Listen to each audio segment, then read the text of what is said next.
Today, we're immersing ourselves in real stories where the lines between law enforcement and horror start to blur. We are showcasing 4 chilling accounts directly from the police files that are sure to leave you unable to utter a word. These are not only tales of bravery, but also stories that may visit you in your nightmares. So brace yourselves as we embark on this eerie journey through some horrifying encounters from the world of law enforcement. Number 1. Unseen Shadows in Precinct 13. Precinct 13 wasn't just any old police station. It was known throughout the force as a place tinged with an uncanny shadow, a place where strange and eerie happenings were not merely whispered rumors, but part of the fabric of daily life. Nowhere was this strange energy more evident than in the haunting phenomena of the unseen shadows. Built over a century ago on grounds once considered sacred to the local indigenous population, the building itself was steeped in a history that ran much deeper than the mere law and order it now represented. An air of unease always seemed to linger, intensifying as night fell. Yet the hustle and bustle of criminal bookings and police business usually managed to drown most of it out. It was when night fell and activity slowed that the shadows truly emerged. The officers who worked the graveyard shift were the most well-acquainted with these shadowy inhabitants. Officer Peterson, a grizzled and pragmatic veteran of the force, was the first to encounter them. On a late shift, he'd spotted what looked like a human figure darting through the corridor out of the corner of his eye. When he turned to face it fully, it vanished into thin air. The sightings became more frequent and increasingly eerie. Shadows seemed to move of their own accord, lurking at the corners of vision.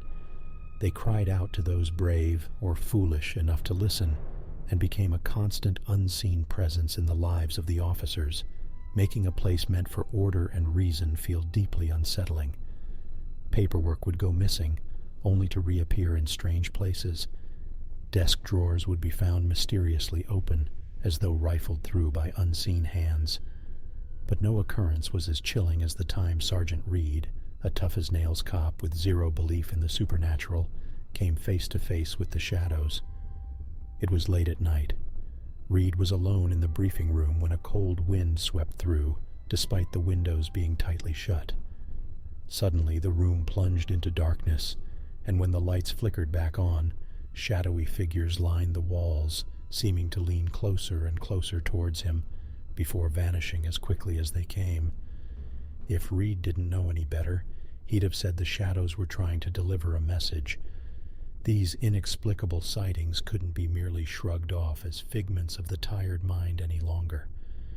They had instead become a living nightmare for the brave men and women who upheld the law in Precinct 13.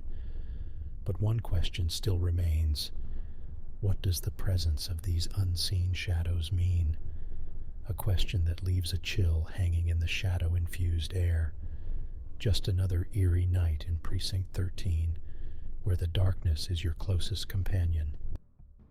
Number 2. The interrogation room possession. The precinct had never seen an incident of this ilk before. It was a chilly Tuesday when the infamous felon, Robert the Ripper Ripley, was dragged into the interrogation room for questioning.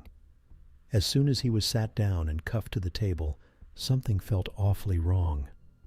Ripley's eyes were hollow, devoid of life, yet burning with an intense anger. His lips curled into a disturbing smile.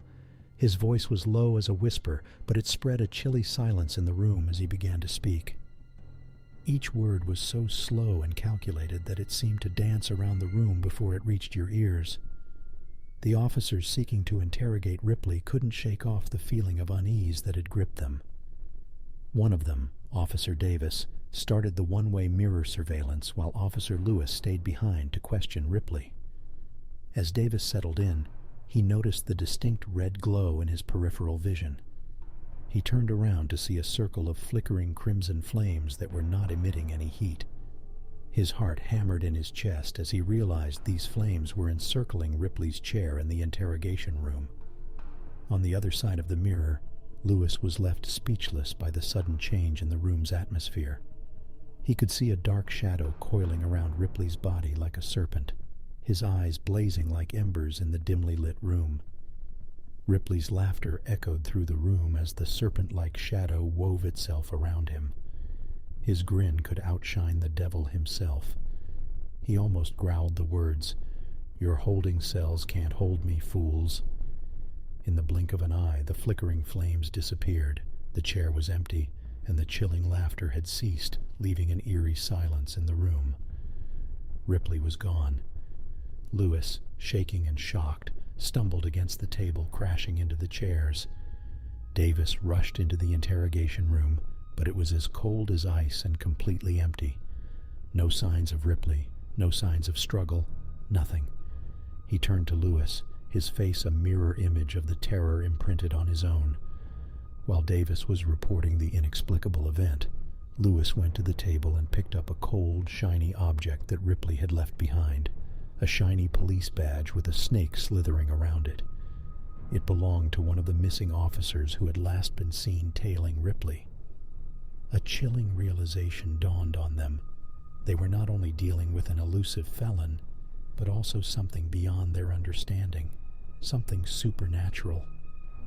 The precinct was filled with an uneasy silence that night, the very walls echoing the terror the officers had experienced in that interrogation room. But what happened next was even more eerie. The echo of Ripley's laughter could still be heard. The ghostly sound of his scornful words hung heavy in the air, proving that more than just a felon had been in that room. The precinct was now at the mercy of unseen shadows. Number 3. Phantom voices on the police radio. In the heart of the precinct stood the iconic communication console used by the police department. The police radio was a vital tool, often the lifeblood of field officers, offering a sense of security in the face of danger. An unbroken conduit between those out in the field and those safely ensconced within the precinct, it was meant to transmit hope, not paralyze with fear. One harrowing night, something eerie began to happen. The police radio, silent and soothing in its usual cradle of static, began to croak out voices. But these were not the familiar, brisk voices of officers calling in. These were strange, phantom voices, whispering, murmuring, babbling in its melodies of static. The first voice was a shrill, harsh cry, unintelligible save for one word: "Help!" The voice was swiftly swallowed by the static, only to be followed by a raspy, disembodied chuckle, one that sent chills down the spine of every officer who heard it. The room became frigid, the atmosphere heavy with an unseen dread. In the beginning, the voices were dismissed as faulty wiring or an errant frequency. After all, police radios were notorious for picking up all sorts of random transmissions. But then, chillingly, the phantom voices began to call out the officers by their names. The worst was when Officer Jenkins, out on evening patrol, reported in. The response he received froze his blood. Instead of the familiar, reassuring voice of the dispatcher, a grotesque imitation answered back. It was a guttural growl, savagely dragging Officer Jenkins's name through the static before he could make out the words, "Don't turn around." Of course he did. What he saw haunted his dreams for years to come. A phantom, visible only in the reflection of a puddle, with eyes that spoke of unimaginable horror, mouth agape in a silent scream. When he turned back, there was nothing, just the chilling echo of the phantom voice on the radio. Reports of such incidents began to circulate within the precinct, growing in intensity and frequency. They remained unexplainable, the source of the phantom voices a mystery. The once safe haven of the precinct echoed ominously with dread, tainting the static of the police radio with a terror that had no form. As the phantom whispers continued, it was hard to shake the feeling that they were not just absorbed by the radio, but lingered, resonated within the precinct, a token of an unspeakable horror. Number 4. The Haunting of Officer Holloway.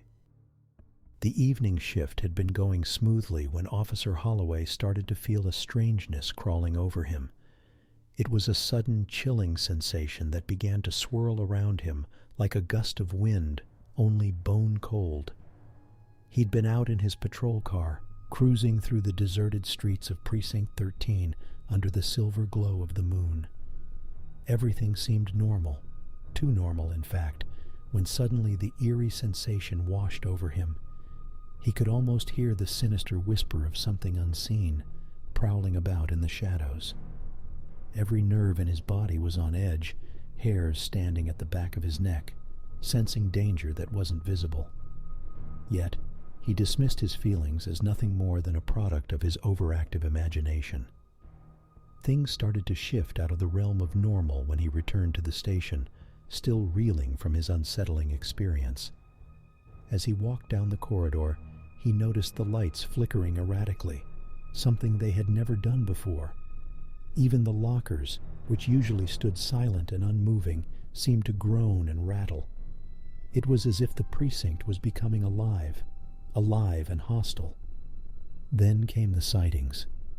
Officer Holloway began to see, or thought he began to see, an enigmatic figure lurking around.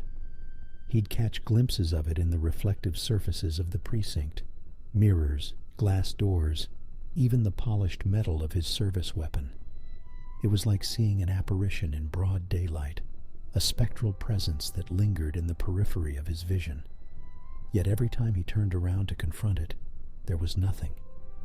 Terrifyingly, the haunting didn't stop at sightings. Soon, objects started moving around him while he was all alone in a room. He'd turn around to find his coffee cup moved, contents spilled over the table, or his files rearranged on his desk. It was subtle yet unsettling, an invisible presence that seemed to be making its presence felt. But the final terrifying straw was when he was left locked in the interrogation room one night. Lights failed, and in the pitch black, the chilling sensation returned, this time followed by a baleful, unearthly whisper in his ear. Panic seized Holloway. When the lights flickered back on, he found himself face to face with his haunting reflection in the one-way mirror. Only his face was distorted and contorted in a disturbing manner. Though Holloway never found out what was responsible for his tormented encounters, he was sure it wasn't just his mind playing tricks on him. It was something else, something darker, something that lurked within Precinct 13 unseen, a silent terror that had chosen him as its victim. The haunting of Officer Holloway remains an unsolved mystery, a reason for chills down the spine in the dead of a seemingly normal night.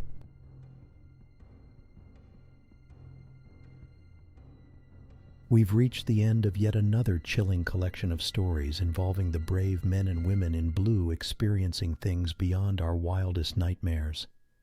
If these tales gave you the fright you were looking for, don't forget to show your appreciation with a thumbs up and a click on the subscribe button. You wouldn't want to miss the next installment of our police horror series, would you? Trust me, you're hooked now. So, remember to check under your bed tonight, and thank you for tuning in. Until our paths cross again in the shadows. Sweet dreams, brave viewers.